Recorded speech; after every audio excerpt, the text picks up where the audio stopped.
panoorin kasi para sa pamilyang nagkasama-sama. Mula nung nanood ako ng Black Rider, tumutulong na rin ako sa kapwa.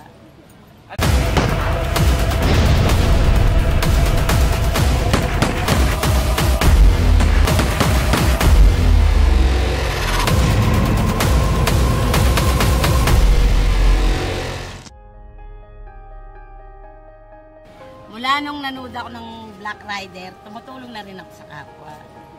Eh, araw-araw pinanonood ko yun tuwing pag-uwi ko. Kahit minsan replay, hanggang alas 10, pinanonood yun. Maganda po siya panoorin, nakakalimutan ko na rin.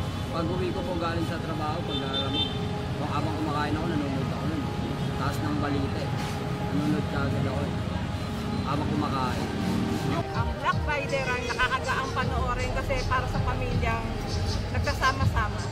Nakakagaan ng pakiramdam kasi nga pagtungkol sa family talagang nakaka-enjoy panoorin. Yung Black Rider, binago na yung buhay namin, lalo na yung mga anak ko. Kasi simula nung pinalabas yung Black Rider na yan, dati yung mga anak ko umuwi alas 10. Ngayon simula nung pinalabas yan, alas 8 pa lang pagkatapos 24 oras, nag-uuwian na sila, sabay-sabay na kaming manonood. Gusto na namin sabihin sa inyo na hindi po kami tatagal ng ganito kundi po dahil sa inyo. Kaya maraming salamat. Mahal po namin kayo. Hanggang sa muli natin pagkikita. Paalam.